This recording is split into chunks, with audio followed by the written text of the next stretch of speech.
Hi, you are listening to This Is Not Your Practice Life. I'm your host, Macie Renae, and we are going on a journey together, my friends. I'm a certified life and emotional intelligence coach. And if you really want to step into your highest self, there are a few non-negotiables you're going to have to learn, and I am just the person to help you do it. No matter your past, I'm here to help you create a more fulfilling future. So stick around with me. Not only will I teach you how to navigate your brain's daily mind drama, but I'll help you actually understand your mind, your emotions, why you do the things you do, and why others do the things they do. Most importantly, I'll help you build the self-awareness skills to create whatever results you want. It's never too late to change the trajectory of your life. After all, this is not your practice life. Hey, welcome back to another episode of This Is Not Your Practice Life podcast. I'm Macie, and I am so excited you're joining me from wherever you are. I hope that you get everything you came for and more. Just as a heads up, if you're brand new, welcome to the podcast. It is helpful to go back and start at podcast number 1. If you're wanting to go on the journey of self-awareness, improving your mindset, your emotional intelligence, let me just tell you that if you start from the beginning, you're in for a treat.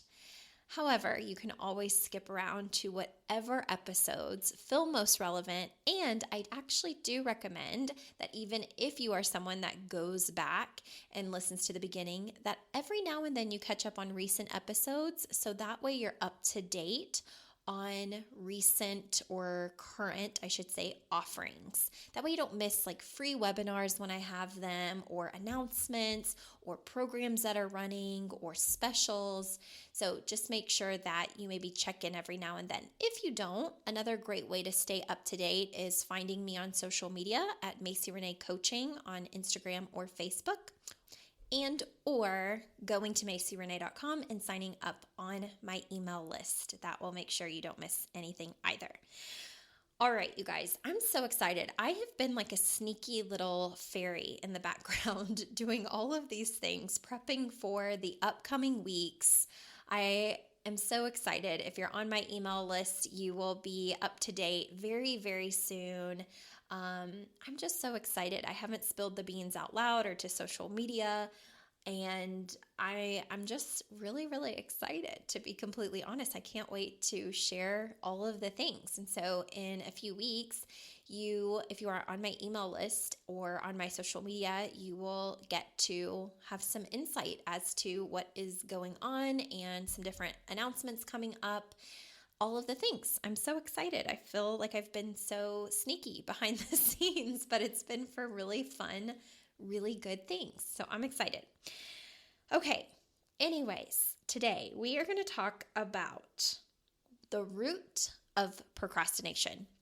Another requested topic, another topic that I think is very valuable to all of my listeners, because as you guys know, without self-awareness, we tend to self-sabotage. Our brain is amazing at self-sabotaging us. And one of the biggest things that I see as far as self-sabotage goes is procrastination. Our brain is amazing at procrastinating, and we have a lot of stories around why we do it and why it's beneficial. So let's talk about the root of procrastination. Why are you doing this? Why are you engaging in this? How is it showing up in your life? Is it or is it not serving you at your highest level possible? And what are we going to do about it? Okay? So here is the deal. Let's just cut right to the chase and talk about why we as humans procrastinate. And you may have heard me say it on the podcast before, but I'm going to say it again because you can never hear it too many times. The brain loves to seek pleasure and avoid pain. Anything that your brain believes will be painful or less than fun, to be exact, it wants to avoid. And a lot of times when there are tasks that we know we need to get done, or that may be helpful to get done, or that may set us up for something really great in the future, our brain basically wants to talk us out of it. It's like, but right now, in the short term, that's not going to be the most fun decision. Like that's going to be work, or that's going to take a lot of time, or we could be doing other things. We could be watching TV, or we could be eating snacks. We could go spend time with our kids throwing the football or to the park. We could go to the beach. We could on and on and on. Okay? Your brain is super smart and super clever in how it gets you out of things that will actually serve you if you just do them. And that is truly just starting this, as blunt as possible. That is the root of procrastination. Your brain doesn't want to, simply because it doesn't believe there is an immediate benefit. Our brain loves immediate gratification, and we live in a world and a society where most things are immediately gratifying. Social media, internet, all of it is faster and faster and faster year after year. Heck, month after month after updates and 5G and all of the things. Very rarely do we have to wait a prolonged amount of time for something we want. And how you know you've been conditioned to getting what you want really, really fast is if you throw a fit when something does take longer than you're used to. So have the Netflix streaming service be on that little round loading bubble for 30 seconds, and I guarantee you, check your attitude. Are you losing your mind? Are you getting really mad that it is not going smoothly and that you have to wait, God forbid, 30 seconds because the internet has slowed down? By the way, I'm not judging. I am the same way. I recognize this in myself. It's just comical to recognize, right? Same thing with our phones. I can't tell you how annoyed I am whenever I get really into, an Instagram reel, or somebody posts something I'm really interested in reading, and you go to click continue to read, or, read more or watch the reel, and the internet's frozen. And you have to wait, and then you have to refresh, and then you turn your Wi-Fi off, and then you turn it on. The reason all of that happens and the annoyance is there is because we are so used to living in a society filled with immediate gratification. It's also why people don't want to do the work in many categories of life, right? Because there is usually a quick fix that they recognize they can maybe have, or they think there's a quick fix that they can have. Let's just take it with working out. Like if you want to build a toned body, a strong toned, healthy body, there's working out and eating healthy and being consistent in the gym, or there's procedures, right? And the people that really love immediate gratification will tend to lean towards the procedures, okay? Like we want it, and we want it now. We don't want to wait. And in this world that we're living in, we're getting things faster and faster. If you want groceries, you don't even have to go to the grocery store anymore. You can literally sit on your phone while you're watching a Netflix series, scroll through online, pick out your groceries, add them to the cart, pay your money, and someone else will go to the grocery, pick everything that you want, and deliver it to you while you sit on the couch. Which I'm not saying is not fabulous, right? But again, it's that instant gratification of I don't want to do it. It seems painful. It seems hard. It seems like more than I want to do right now, and I can have it done faster or more easily. That is the society that we live in. That is how our brain is automatically geared to think. And it is the root of our procrastinating, because we seek pleasure over pain. We want immediate happiness and gratification over the long-term benefit of discipline or making, simple decisions that add up over time. So that is the first thing that you have to recognize when you are diddly-daddling, okay, about what it is that needs to be done. It's going to bite you in the ass, okay? Especially if there's something that you really, really, really want. If you're not allowing yourself to get there and you're like, oh, I just keep procrastinating. I don't know why I'm procrastinating. I need to do it. I just keep procrastinating.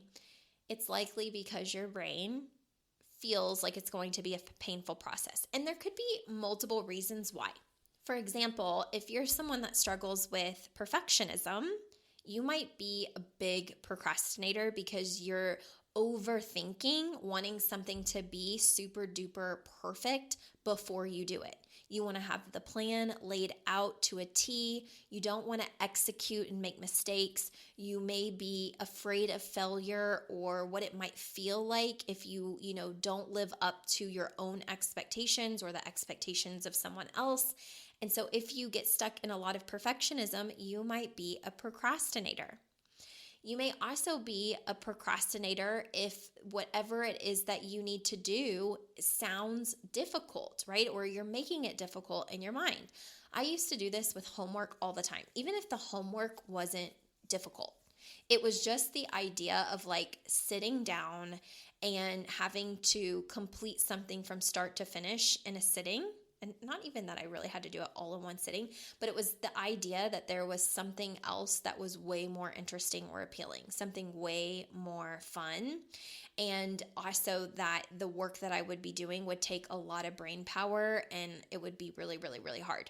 So my brain was really good at having me procrastinate on work that needed to be done. Now, I have to say in like elementary, middle, and even high school, I kind of was the opposite, just because I liked getting things done faster to get the pressure out of the way. A lot of times an emotion that I would feel quite frequently was pressure. So if I completed all of my work way ahead of the deadline, like let's say a teacher gave us an assignment and we had a month to finish, it was not rare for me to go home and finish it that day or that weekend so that way I could relax. I didn't want like the pressure of, having a limited amount of time to do it. Something shifted in me in college. Maybe it was like all the trauma and all of the life stuff and balancing a million gajillion things. But I got to the point where I procrastinated a lot and I would often buffer and seek pleasure first over doing the thing that was going to be most beneficial. And then I would tell myself, here's some stories that can come up. I would tell myself, I work better under pressure. How many of you are feeding your brain that BS lie that you work better under pressure? And the funny thing about it, you might be listening to this and being like, but it is true, Macie. I do work better under pressure. And you might have really convinced yourself that you do, except if we keep talking about it and I'm coaching you on it, I will find that your underlying emotion is stress and overwhelm, which means that you actually don't work well under pressure because it's creating a secondary string or strand of emotions that are not that beneficial to you and your overall health. So if you're feeding yourself the lie that you work best under pressure, but you also find yourself feeling very overwhelmed and stressed and like all over the place and short-tempered and you need long breaks and a lot of relaxation and you're dreaming of the weekend or you're dreaming of your next vacation, just an FYI, you don't work well under pressure. You are really not doing okay, okay? Something to check in with yourself because it doesn't have to be that way. Now, here is what I will tell you about procrastination as well. A lot of times, the things that we know that we could be getting done or that we should be getting done, there's a reason why. Okay, so for instance, I'm just going to give you an example. My brain is really good at knowing what I need to do in my business to reach my goals and to move me forward, okay? But then there is that subconscious part of my brain that's like, I don't want to, right? And I don't need to do that right now. And it will self-sabotage me. Oh my gosh, it will sabotage me as long as I will let it. And the thing about it is that I know if I basically fall victim to that little voice, that I'm not only procrastinating, but I am prolonging the results that I could be getting. So like I'm not prolonging as much as delaying. I'm delaying my results, okay? So like for instance, if you're like, I want to lose 20 pounds, okay, by a certain date, but then every single day you're like, I'll go tomorrow. tomorrow. I'll go tomorrow. I'll eat better tomorrow. I will do better tomorrow. And you're procrastinating on even working out, or you're procrastinating on even eating better today, or making some simple decisions. It doesn't mean that you're perfect, right? But even making simple decisions, you're delaying your result of losing the 20 pounds or whatever it is by the date that you want it. Okay. It would be like, for me, I'll give you another example of this. Back whenever I wanted to start my podcast. Okay. So I had my brain give me the idea that I should start a podcast, and that, a part of growing as my highest self meant that I would have one. And then my brain fed me a bunch of BS stories like, but maybe you need to wait because it's just not good timing, and you don't know how to use the programs, and you don't know how to edit, and you don't know how to blah, blah, blah, blah, blah. Okay. And I procrastinated. I ordered all of my equipment, and then I let it sit in the boxes, I think for 6 weeks. Okay. I never even opened the box. I just procrastinated on even looking at it. I didn't want to read the instructions. I didn't want to, take the time to understand how to do it. And that only delayed the results that I could have been getting faster. Okay. Because the thing about podcasting also, if you ever get into it, and you have a business as well, a lot of people think I'm going to start a podcast so that I can make money. I will just tell you that on average, your podcast doesn't bring in any clientele until about 2 to 3 years in. Mine slowly started bringing people in at the 2-year mark, 2.5-year mark. And it didn't actually really pick up until the 3 and 3.5-year mark, okay, where more people started to find me and listen and, become clients from the podcast. So you can't be in it for, just the money, right? And with that being said, it's another reason why your brain might want to procrastinate doing it, because it's not going to reap the rewards very quickly. It's going to take time. It's going to take consistency. It's going to take commitment.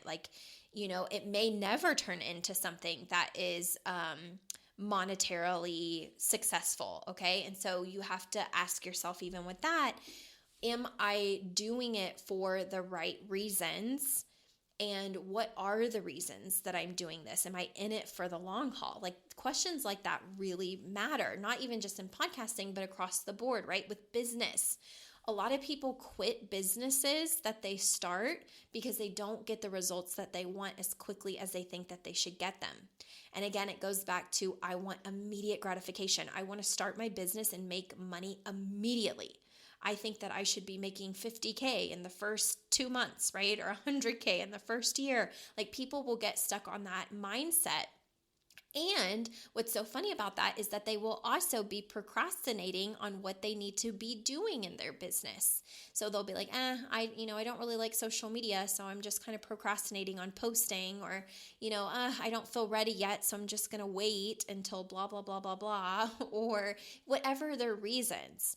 And if you really look at your reasons for why you are or are not doing something, you want to ask yourself how often what you are not doing is based on procrastination and why you're procrastinating. We know that the root reason is because your brain thinks it's avoiding pain.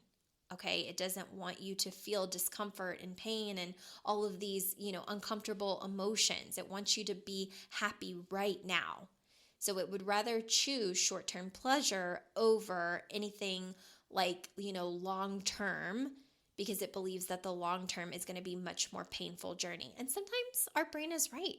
Sometimes being in things for the long haul is harder, right? And that's why you want to be really clear on why you are setting the goals that you have and what you want to get done. So another example of this is whenever I was in the launch for the hybrid experience, which is my program that offers one-on-one coaching and group coaching and the retreat. When I originally opened up the cart to sell that program, it didn't include a workbook. I was talking to the clients that signed up first for the program when it was being advertised. It never promised a workbook, because in my brain, there was not going to be a workbook, right? And then I sank into my soul, my highest self, and I thought, if I wanted to make sure that the women in this program get the best experience and have the best results and have the best amount of support at the highest level, how would I need to show up? And my brain immediately offered, you need to make a workbook. Now, I knew the level at which I was going to operate this program. I knew that the standard of which I was going to operate the hybrid experience was going to be very, very high. And I knew that it was going to challenge me with or without a workbook. But the thought of adding the workbook for my brain was not only one, I knew beneficial for the client, but it was daunting for me on a personal level, okay? And a professional level, because it was this is going to require so much time, so much effort, so much attention. Nobody is in my brain with my content of the hybrid experience. I can't hire it out. The time I would spend training someone of what they should put in this workbook, I might as well do it myself. It was such a big task. I estimated that it would be 80 to 100 pages. It ended up being 217 pages. And by the way, I didn't buy a template for it. I literally made all of those pages from scratch. I came up with all of the prompts from scratch, okay? Based on what I wanted my clients to learn. My point in saying this is that my brain tried to have me procrastinate so much. It wanted me to. My God, it told me to go to the gym instead of working on that workbook, okay? That's when you know my brain is procrastinating at a whole new level, because I'm really good at procrastinating on going to the gym. So when my brain is you know what we should do instead of working on the workbook? We should go to the gym. That's whenever I wanted immediate gratification. I wanted that workbook to be done as if I waved a magic wand and could just say bippity boppity boo. And I knew that that wasn't going to happen, that I had to sit and be still and work on it, really be disciplined. And the way that I overcame that procrastination in this specific instance was really thinking about my clients and how much I love them and how much I want them to succeed and how much I love the life that I've created and how I want that to be available to anyone in whatever way that looks like for them. Time freedom, money freedom, more time with your family, stronger relationship with your significant other, stronger relationships with your family members, really strong friendships, women to lift you up, being, healthy the way that you want to be healthy, physically fit, mentally, emotionally fit, anything that you could want. I sunk into that so deeply for the hybrid experience and thought, I want them to have the best experience in this program. I want this to be something that is life-changing. I know this workbook is a part of that, and I need to be committed to doing it as much as I want to procrastinate. And that motivation, not even just the motivation, but that desire, that burning, it just has to be, that mindset really got me out of bed, even on the mornings when I wanted to procrastinate and go to the coffee shop and work endless amount of hours. It was even the factor of, being super committed and taking the work with me when I went home to visit my family. My family was hey, I thought you came home to visit. And I'm I did come home to visit, but I have a deadline. This workbook has to be done by this date in order for the production, company or printing company to get it done and send it to me in order for me to then order all of the materials I need to ship it to them by the time that the program starts. This is a whole entire production, this is over thousands of dollars to just get this piece done. There is a level of commitment just for this, and I don't have the ability to procrastinate unless I fail myself and I fail my client, and I'm not willing to fail myself and I am not willing to fail my client. And so sometimes you have to get stern with yourself too on even what your goals are and why you have those goals. Are they fitness goals? Are they money goals? Are they, chores around the house? Think of the benefit of how you're going to feel when it's done, when it's out of the way. I've never read this book, but I hear about it a lot, and it's called Eat That Frog. Again, I've never read it, but apparently the concept is that you basically do the things in your day that you want to do the least, and you do those things first. And if you're willing to do those things first, then every other task on your list becomes that much easier because you've gotten the most daunting task out of the way. Okay, so that might be a book worth checking out if you are a big procrastinator. And again, checking in with, are you procrastinating because of perfectionism? There's no such thing as perfect. Messy is better than perfect. Messy is at the end of the day, if it means getting it done, is much better than never getting your work out in the world or never completing tasks that could benefit you long term or get you the result that you want. It's better to show up at the gym even if you don't feel the strongest that day, right? I'm not saying don't rest, because give yourself rest and listen to your body, but I'm saying like even on those days where like you can't give it your all, but you can go and maybe get on the treadmill or do something, even if it's 20 minutes, that might be messy, but messy still moves you forward. It doesn't have to be perfect, right? On the days where I was working on the workbook for my program, sometimes I, would get 20 pages done in a sitting. Sometimes I would get 30 to 40 done in a sitting. And getting 20 done was just as valuable as the days that I could get 40 done, right? It didn't matter if I was slower some days or I just, was a little bit more fatigued some days. It's like doing something was better than nothing. Same thing with, other tasks that you need to get done. B- work is better than no work at all. I used to go by that phrase in college a lot of times whenever I would be all perfectionistic about my, college papers. It was like, you know what? Sometimes B- work is just what needs to happen in order to get things done. I coach a lot of people and I coach, a lot of perfectionists as well. And that is a big topic that I have with them on their procrastination. If they're like, I need to get 20 emails done in order to launch this program of mine, it's like, okay, write the emails. And a lot of times they'll say things like, yeah, but I kept rereading it over and over again. And then before I know it, it's like taking me 1 hour to write one email and I have 19 more to go. And I don't have 19 more hours in my day. And we have to coach on, again, going back to B- work is okay. It's better to have 20 emails where at least you got them done and there's, people get the gist versus I only got 2 done or I got 0 done. Okay. Something is better than nothing. So next time you're procrastinating, just call out your brain lovingly and sternly. Okay. And say, look, brain, I know that you want me to have fun right now.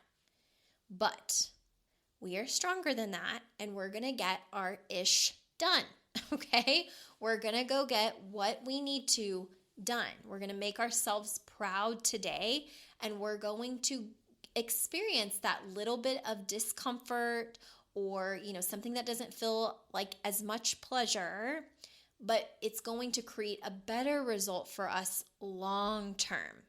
Like if you can get through the discomfort of what you don't want to do now, you're actually building more comfort for you later on down the road. I have to do this all the time in my business. Sometimes there are things I don't want to be doing right now. I want to wait. And sometimes I want to wait 6 months. And I'm like, man, if only I could just hold off on, those emails for a while, or hold off on that planning, or hold off on contacting that person. And I could, but it wouldn't be in the best interest of me for the business that I want to grow. It wouldn't be in the best interest of my client for the people that I want to serve. And it just wouldn't be productive for becoming my highest self in my life and in my business. So every time I recognize that little procrastinating voice, I lovingly and sternly call myself out on it and say, I'm willing to sacrifice this temporary pleasure for lifelong results and success. Okay? Take that with you. If you need any help and you're really struggling in this area, reach out for a consult. You can schedule at macierenae.com. We talk together for free for 60 minutes. If there's a solution at the end of it that I can offer you, whether we coach one-on-one or you fit really well in one of my group programs, we will discuss all of the options for you. And I will even refer you to someone else if I'm not the person to help you or we don't jive. Okay, so there's never any pressure on a consult. It's really a way to see if you're ready for the next step of coaching and how I can help you or find the right help for you. Okay, I love you so much. Make sure you're on my email list so you don't miss upcoming announcements. And I will see you guys next week. Bye. Hey there. Thank you so much for joining me on today's episode of This Is Not Your Practice Life podcast. If you'd like to connect on social media, you can find me on both Instagram and Facebook at Macie Renae Coaching. And if you want to stay up to date on all of my offers, announcements, and inspirational emails, you can join my email list at macierenae.com. In addition, if there's a way that I can further support you in your coaching journey, you can schedule a free 60-minute consult at macierenae.com anytime you want so we can discuss the best options for you. I look forward to seeing you next week, and I hope you have an amazing day. Bye.